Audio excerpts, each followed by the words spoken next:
Okay, what's up guys? Here we are working on a fist-sized hole in this fiberglass tub.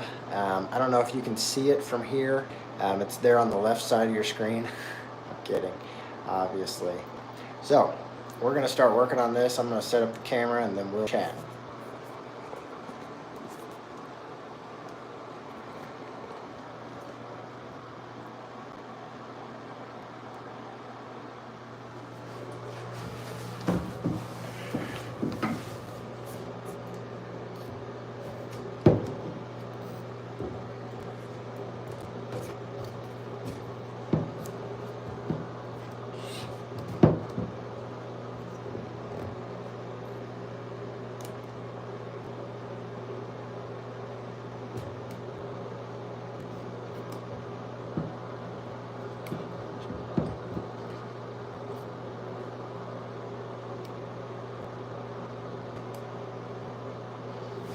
Okay,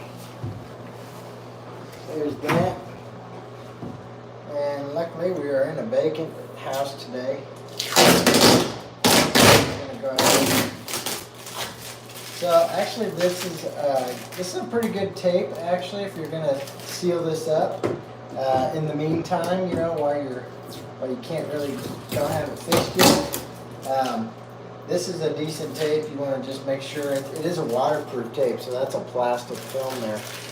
So that's good. They at least covered it up correctly, you know, how I would recommend.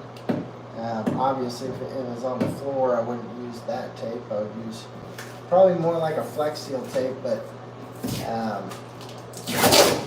just caution you, if you're going to try to patch it up with Flex Seal, don't go stepping on that. You know, if you've got a floor crack and you're trying to just get by for a little bit, and you use Flex Seal, don't go stepping on that crack, because that Flex Seal is not going to support your weight, and it is going to make that crack even bigger. So just be careful about that. So anytime you're dealing with you know, a tub repair, you know, somebody's got some tape or some sort of Flex Seal or something over it. A lot of times tape leaves this little sticky goop here, so you can use acetone. That should clean that up, no problem. So that's what we're going to do. Let me get my gloves on. What's up, guys? Welcome. We're fixing this fist-sized hole here. You know, and it's so funny because we hear it all the time. You'll see a damage like this, and the tenant will say, "Well, I fell." Sorry, it's not. It may not be funny. It's probably not actually really funny. It's probably not funny, but it is kind of funny if they say, you know, I fell and my fist went through the wall. I just have trouble believing that sometimes. But you know, it could be true too. I don't know. So anyway, we're going to get ready to fix this. So the first thing we need to do is remove this tape residue. That's going to gunk up your sandpaper, so you don't want to be screwing around with that. So basically this would be a large wall repair kit. Our website, tubrepairstore.com. You can get everything you need on here.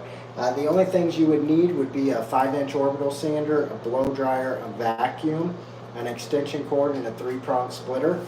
Everything else is going to be in the kit. So just be aware of that, and if you have any questions, feel free to throw them in the chat. I think you can chat. Anyway, here we go.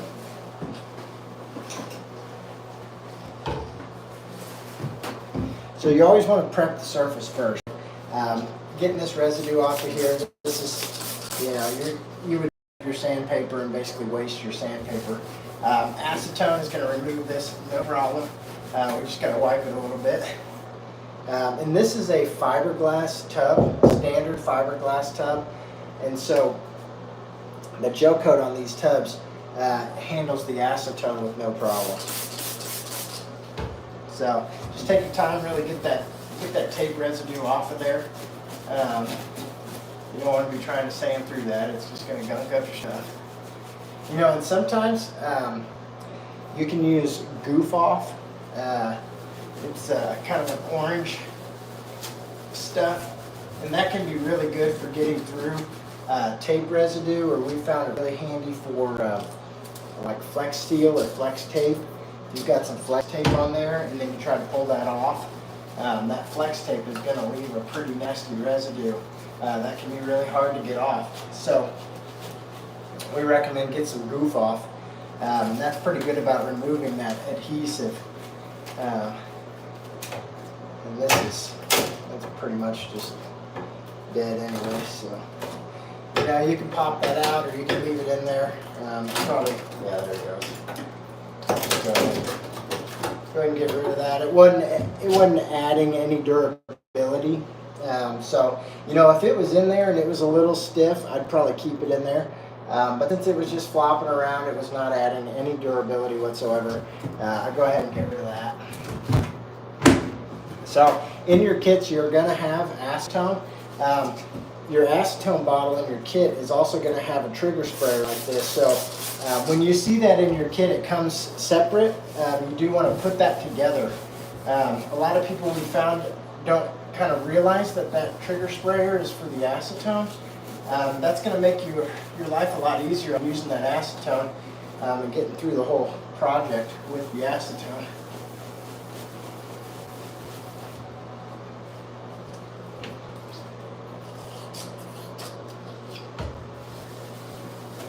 So like I said, you go to tubrepairstore.com.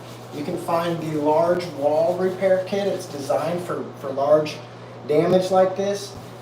This is basically what I'd say is borderline. This is getting up into, you'd want to get an extra can of glass putty to make this repair. I think it's just a little big and you want it to be durable, and you also want to spread this repair out so it's not such an abrupt hump right here. So get the extra can of glass putty if you have damage this size. Just go ahead and get the extra can of glass putty because you're going to be glad you had it. It's going to allow you to really make this a real strong repair, and you don't have to worry about not making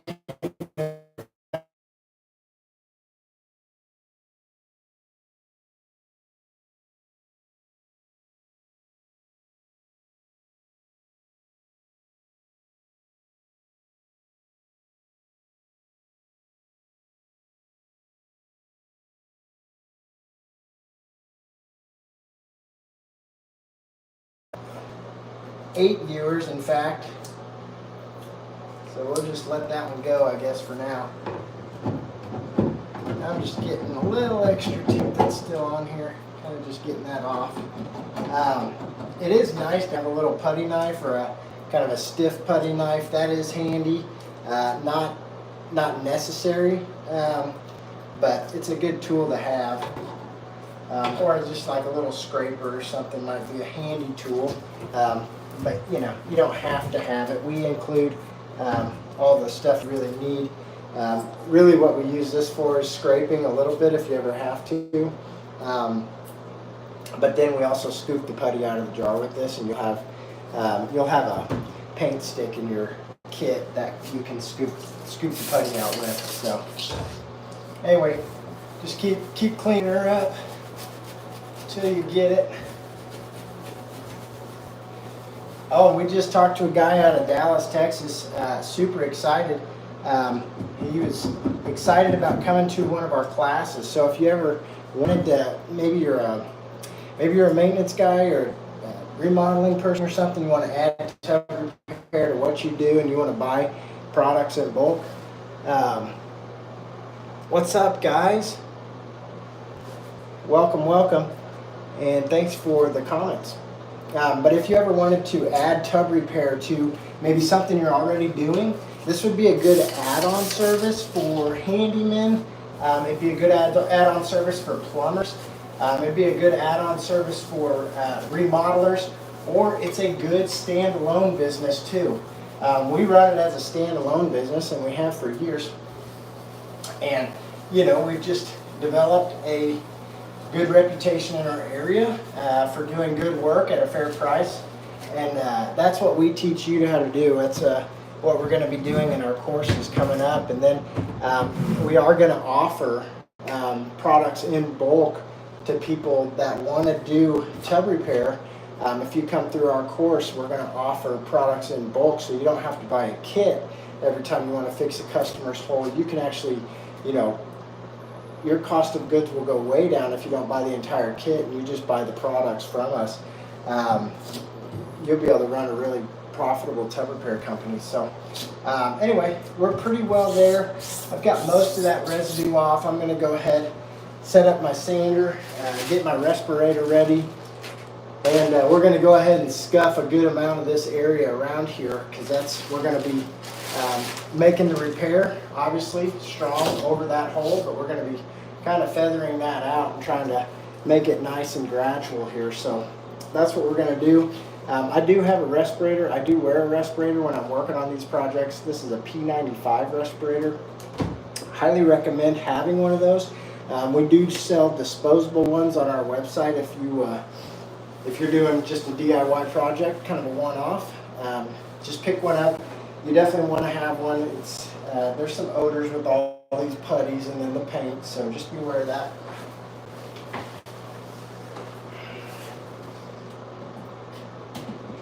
All right, so I've got a 10-foot extension cord with a 3-prong splitter on the end, and I'm just going to plug in a 5-inch orbital sander. I like the Black & Decker brand simply because it seems to fit on vacuums better than other ones that I've found. The actual vacuum hole here, it's got a little rubber gasket, which is nice. But it's also skinnier and allows the vacuum hose to go on there for more vacuums. Some of the other ones, they have a bigger slot there and it won't fit inside the vacuum hose. So anyway, that's a handy little item.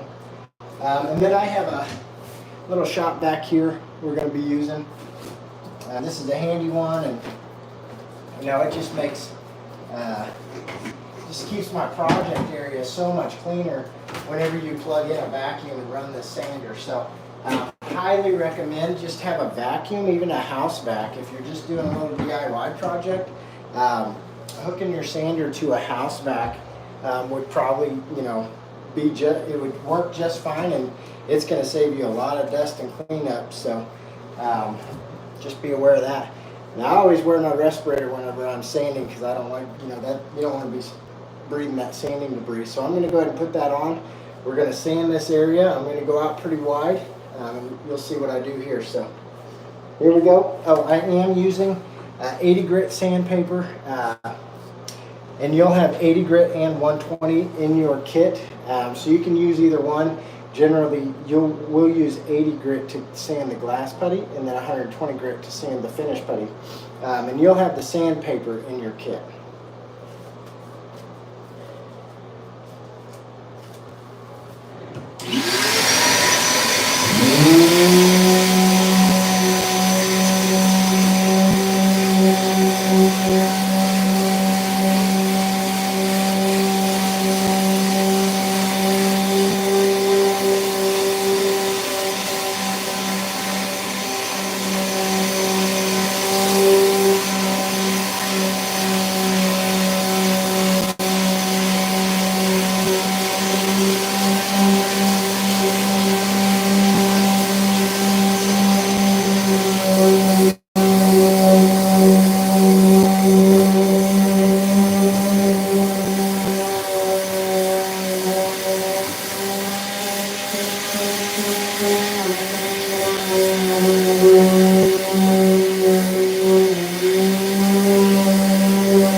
Pretty straightforward there. So after I'm done sanding, anytime I sand anything, I go ahead and I take the acetone, and I'm going to go ahead and just clean that surface off. You want it to be dust free before you move on and apply any kind of material to the surface. So I'm just going to clean that off. Acetone, like I said, you'll have plenty of acetone in your kit, and you'll just clean around that surface, you know, and you just want to be sure that on these fiberglass edges that you don't have any loose, super loose pieces or any pieces sticking out. You want to be sure to knock those or sand those away. Anyway, that's going to be good there.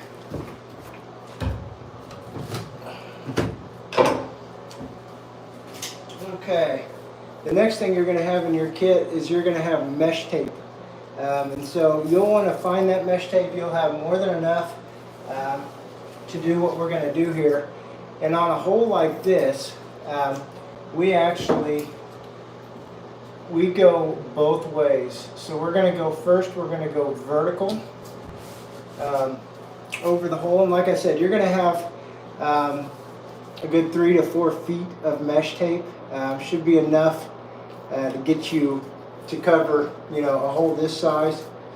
And if you order an extra can of glass putty, you'll have extra mesh tape as well. So shouldn't be anything you need to worry about. Now notice here I do have about a 1/2 inch overlap in between.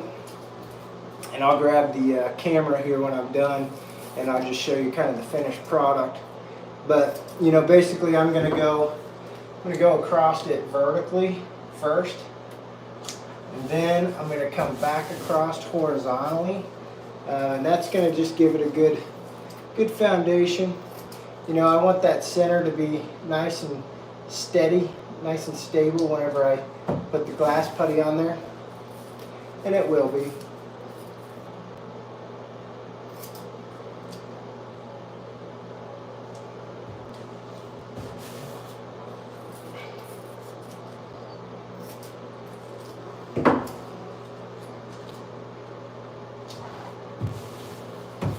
Now you do want a really nice pair of scissors. I'm kidding. This is like an old pair of scissors.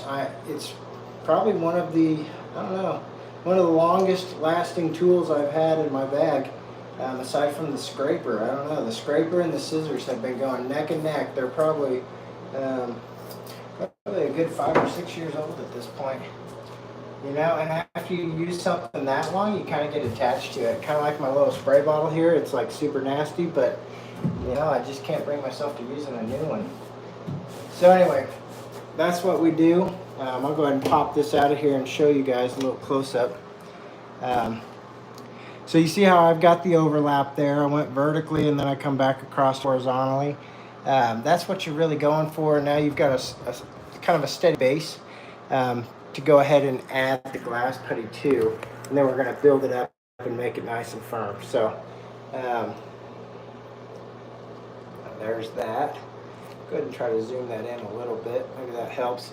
Tell me if you like it zoomed out or if you like it zoomed in. So we're going to go with that. I feel like it gives you a little more detail in there. Now one thing I do like to have is I like to have a little box cutter on hand. And I'll use that just to kind of cut down this mesh tape a little bit. So, you know, I'm just cutting out the super excess parts, and I'm going to go ahead and just trim that down.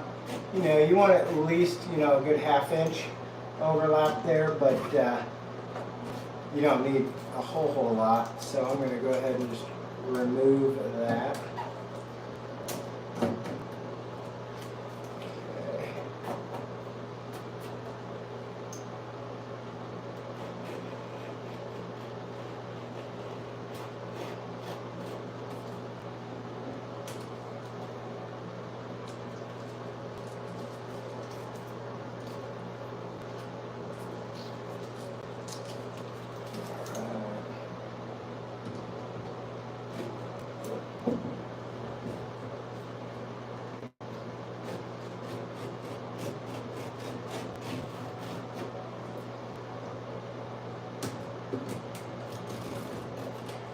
This is just going to make it a little easier when you go to like feather out this repair. It's going to make it a little bit easier to feather out and not get down into that mesh tape as much. So you really want to avoid getting into the mesh tape. If you can see the mesh tape before you spray, you're going to see the mesh tape after you spray. So you just want to be careful of that. Okay, so we've got that done. Now the next thing I'm going to do is we have these little mixing pads. These are handy to have. And I'm just going to mix up some glass putty. And I'll show you whenever I get that kind of mixed up here. And one thing to note on the glass putty is you get the glass putty and then you have a tube of hardener. So in your kits, you're going to have an 8-ounce can of glass putty, 4-ounce can of finished putty, and then you're going to have a 1-ounce tube of blue cream hardener. Now, the minimum ratio for these putties is 1 part hardener to 50 parts putty. And so that's hard to measure, obviously. So I always say, like, think like baseball to marble, or think like golf ball to like gum wrapper, you know, roll up gum wrapper, something like that. Anyway, I'll show you. You know, it's not an exact science either, but if you think about it, you have 1 ounce of hardener in your kit and you have 12 ounces of putty. So in reality, you have about 4 times as much putty as you actually need. And on damage like this, I would just start out with about, you know, 1/3 of your can. Just start out with about 1/3 of your can, and you're really just trying to set the foundation on this first pass. You're not trying to make it super strong. You're just trying to set a foundation to build on top of. So, you know, 1/3, possibly even just 1/4 of your can will get this started for you.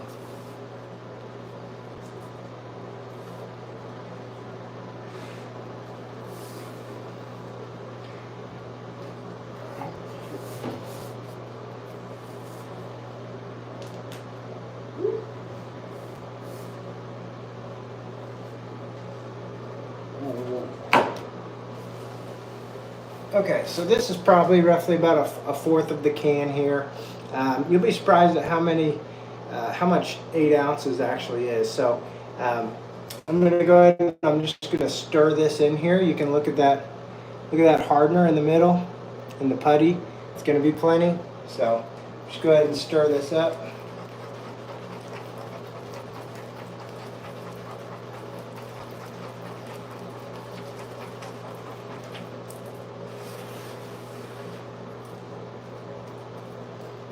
So we always stir it in there with the corner of your spreader, and then I like to fold it over several times, kind of spread it out. You know, make sure you don't have any dark blue streaks in there. You just want to be sure.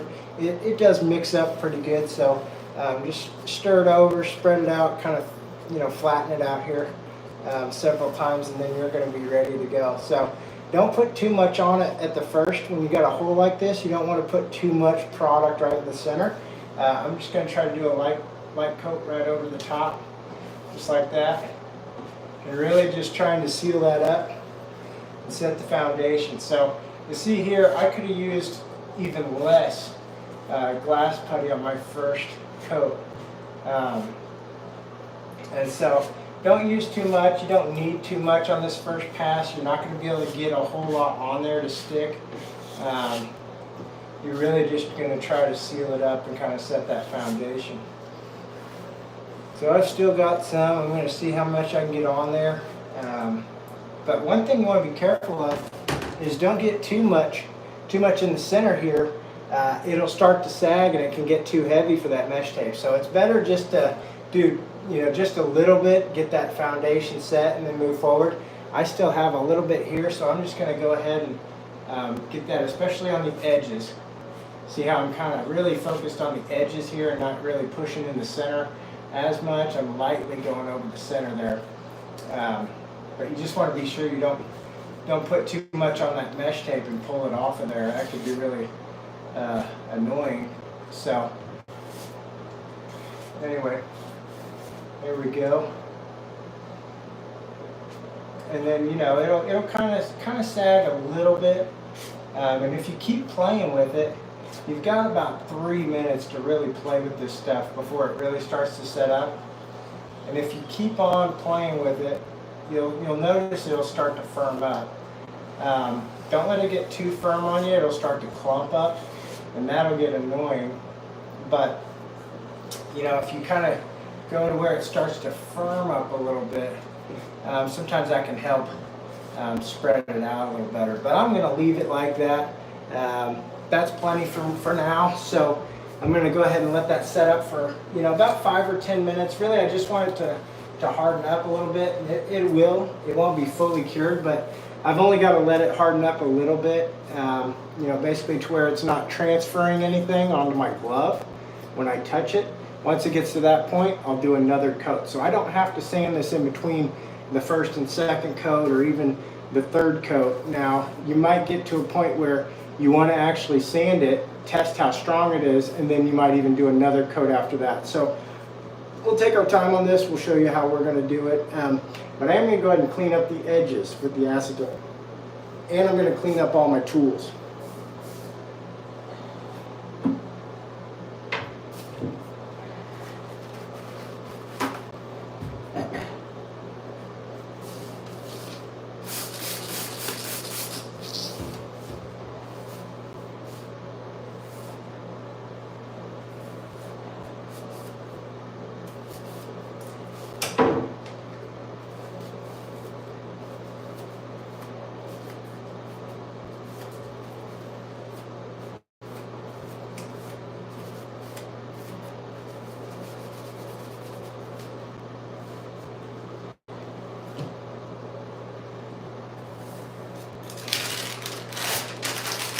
So if you're doing DIY and maybe you don't have one of these mixing pads, they're super handy. You just peel those off; those are nice. But maybe you don't have one of those. If you're doing DIY and you've got maybe just some paper plates, that's a handy thing to mix them. You know, then you can just toss them when you're done. So that's handy. In the chat, somebody asked, "Oh, dumpster diving granny." Well, thank you so much. Wow. Nice, thank you. Somebody in the chat asked if, do you know how to do big holes? So basically you do holes like this. This is a fairly big hole. You can do bigger holes. It'll just take more product. It just depends on how big the hole is. So you can always call us. If you have questions about your repair, maybe you have a really unique repair or a really large repair, you can call us. We'll take a look at it. We'll shoot you a text and you can text back pictures. And we'll take a look and talk you through your repair. We really just want to help you get it all done. So I am going to go ahead and clean up those edges while we're letting this set up a little bit longer.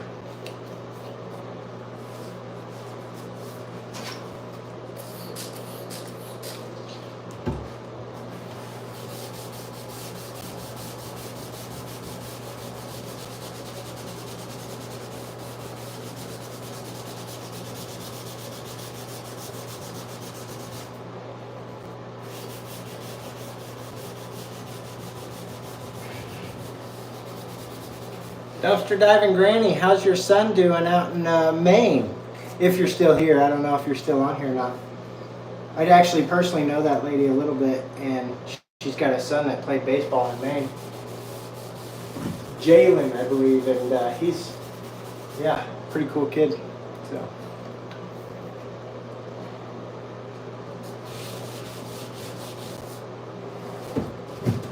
Okay.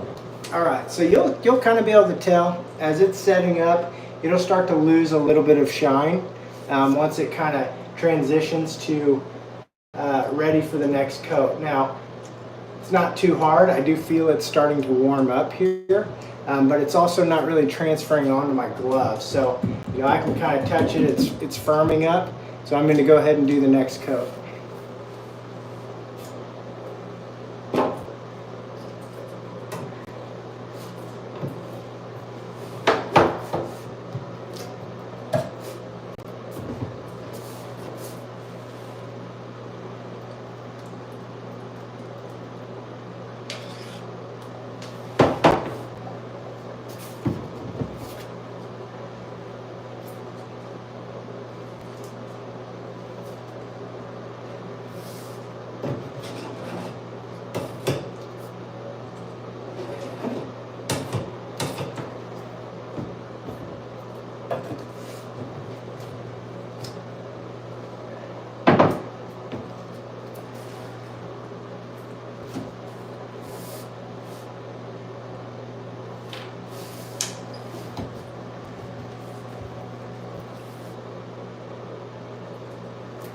Okay, so, on this one I'm probably using about a third of the can here.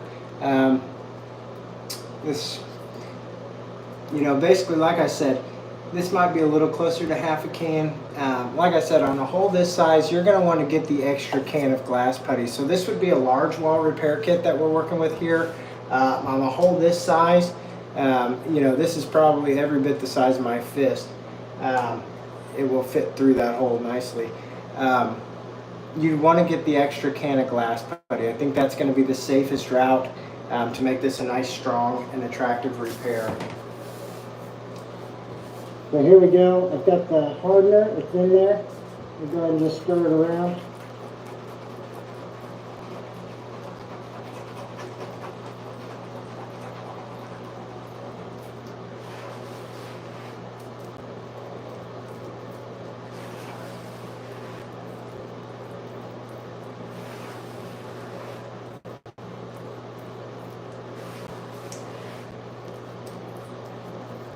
And you just stir it around and then you fold it over several times. That's going to get the job done there. Now I'm going to go ahead and just start applying it again.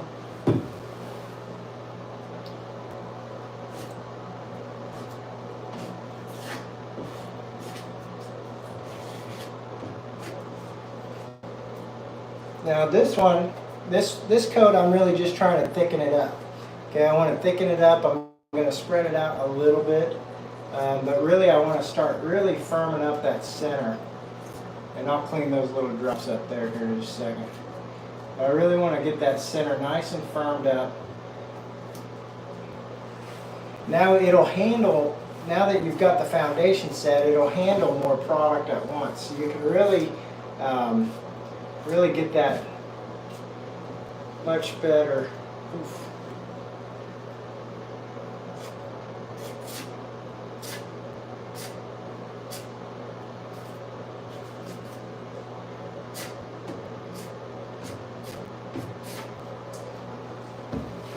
Okay, so I did get a little bit on that wall there. I might go ahead and put a piece of tape up there just to, I do it anyway whenever I get to the,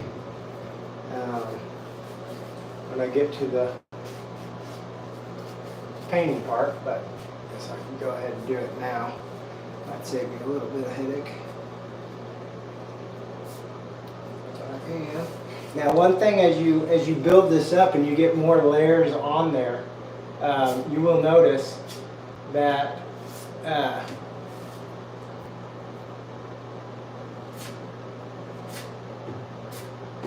you'll notice the stuff sets up a lot faster because the initial coats underneath are going to be warming up. So the more layers you put on here, the hotter it's going to get and the faster it's all going to set. So just be aware of that as you're building this up and you're going forward. You're really going to start to feel some heat coming off of there. And that's going to set your product up a lot faster. So just be aware of that.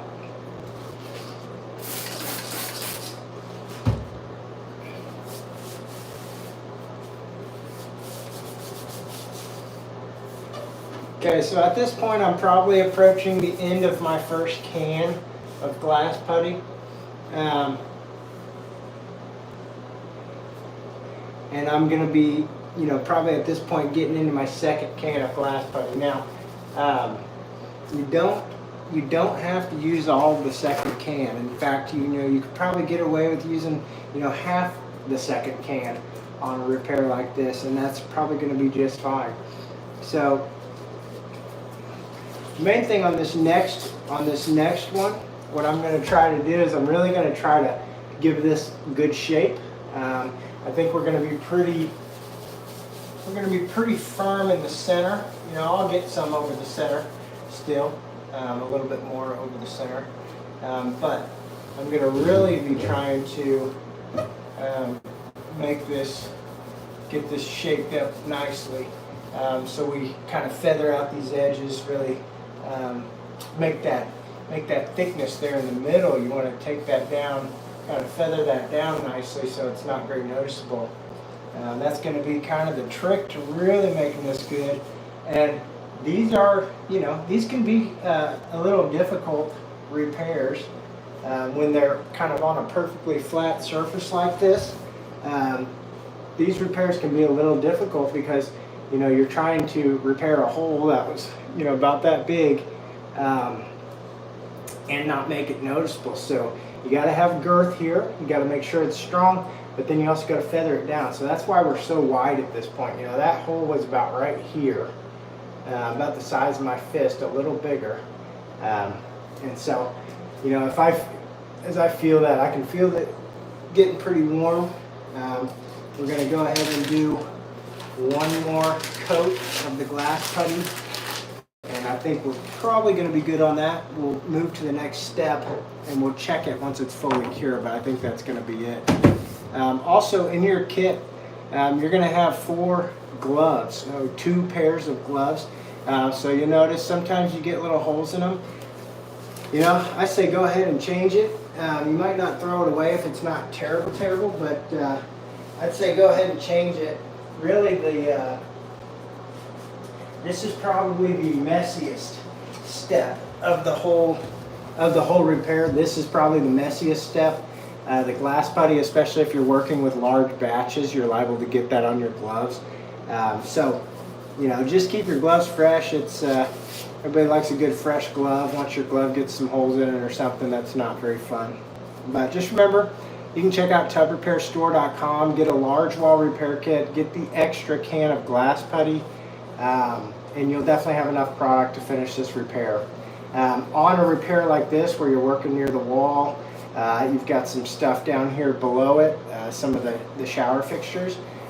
You probably want to go ahead and have some masking tape and get ready to tape some of that stuff off as well.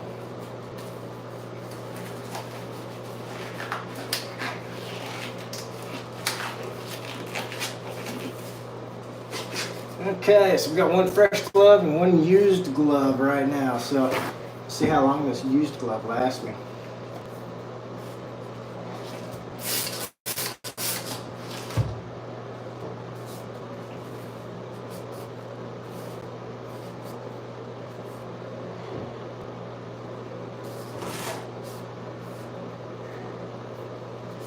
Alright, thank you all for joining.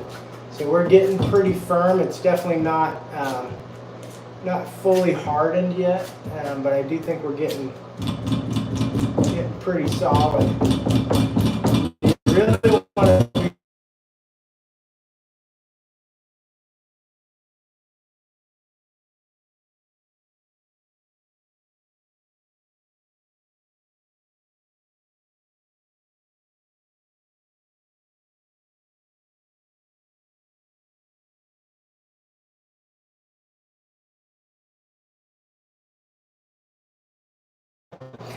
also,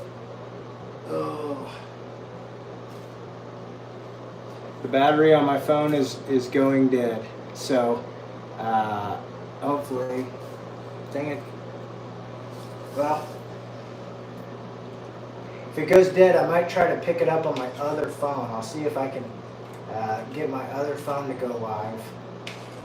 I'll have to see. I don't know. That's going to be a little iffy. Okay, so I'm probably going ahead. I'm using just basically going to use the last bit of that second can. I think you'll probably be glad that you did. Not only can you use it to strengthen the center, but you can also use it to spread out the repair as well.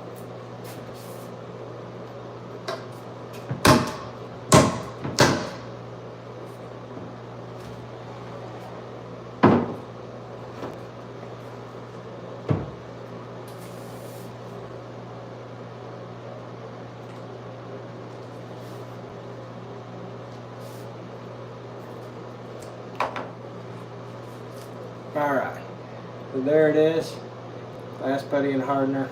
I'm going to stir it up like usual.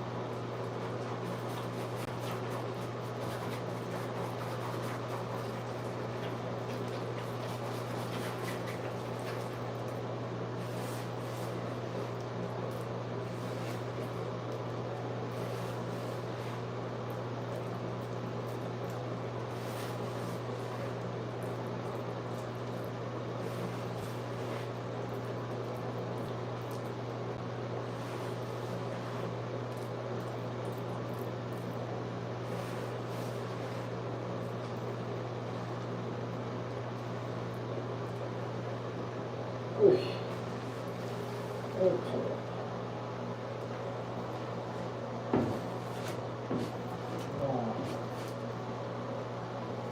Now it is getting pretty warm.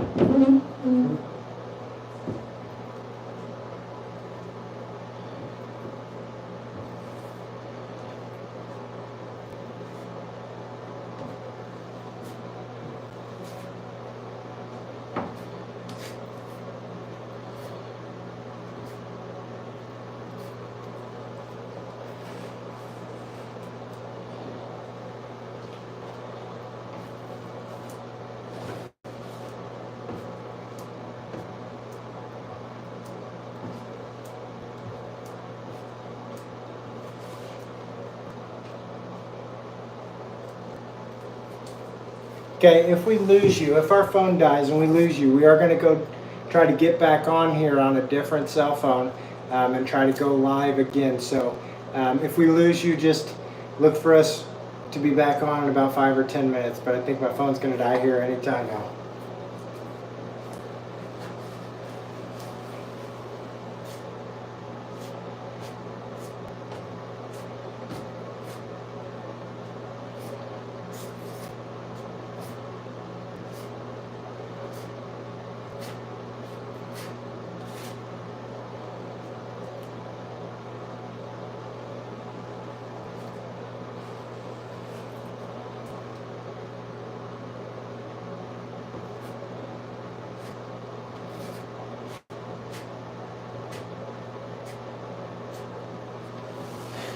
Okay.